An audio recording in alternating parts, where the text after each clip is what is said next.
Hammaga salom. Sizlarga bugun bir kunlik hayotimdan lavha va foydali kontent tayyorladim. Qo'ng'iroq egasi esa Muqaddamxon. Ko'pincha kunim aynan ularni salonidan boshlanadi.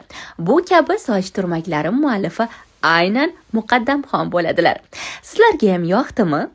Keyingi manzilga otlanayotgan edim. Telefonga qizildan o'tdimmi, ko'kkami? Eslolmayapman. Sizlarda ham shunaqa bo'lib turadimi? Bu esa Menisiya filmi syomkasi. Hozirgi kunda ikkinchi oilam bo'lib qolgan jamoam yoniga keldim. Aytgancha ko'ryapsizlarmi? Voqealar rivoji bilasizlarmi? Hatto o'zimga ham qiziq. Orada pedikyurga ham ulgurdim. Ertadan chiqib uchrashuvim bor edi. Hamrohim kelguniga qadar ozgina bo'sh vaqtim bo'lgani uchun uni unumli to'ldirish uchun shu bilan birga daromad keltiruvchi Binomo trading platformasidan xabar olay dedim.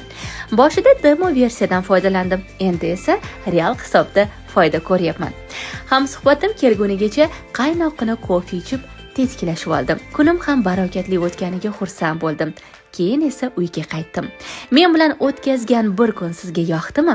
Izohda kutaman fikrlaringizni.